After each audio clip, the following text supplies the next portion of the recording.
मेरे को न्याय चाहिए मेरे को न्याय चाहिए చదువు చెప్పమని బడికి పంపిస్తే చిన్న పిల్లని చంపి పంపించారు అక్కడ ఉన్న టీచర్లు.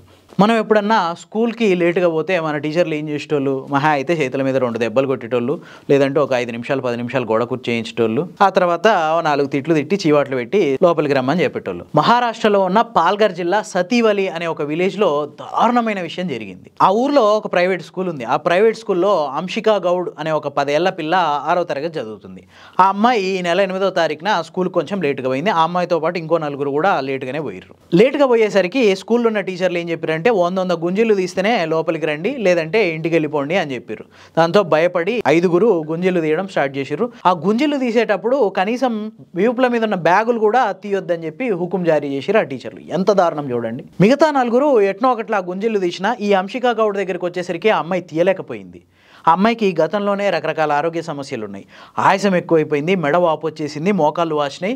ఆ అమ్మాయి ఒక 70-80 గుంజీలు తీసేసరికి మొత్తం కూలబడిపోయింది. దాంతో భయపడి ఇమీడియట్గా హాస్పిటల్కి తీసుకెళ్ళారు. ఆ తర్వాత అక్కడి నుంచి ముంబైలో ఉన్న ఒక ప్రైవేట్ హాస్పిటల్కి తీసుకెళ్ళి అక్కడ ట్రీట్మెంట్ తీసుకుంటూ ఈ నెల 10వ తారీఖు రోజు నైట్ చచ్చిపోయింది. ఇంగితం లేని వాళ్ళందరూ గురువులైతే పిల్లల పరిస్థితి ఇట్లనే ఉంటుంది. ఎంత దారుణం! 6 ఏళ్ల పసిపిల్ల. అరే, ఆ అమ్మాయి ఆయాసపడుతుంటే, ఆ అమ్మాయి చేతులు వాపులు వస్తుంటేనన్నా ఆ మాత్రం అబ్జర్వ్ చేయలేకపోయారా? ఏం టీచర్లు రాబాయి, ఎక్కడ విద్యా వ్యవస్థకే మచ్చ తీసుకొస్తారు కదా ఇట్లాంటి వాళ్ళు అందరు కూడి.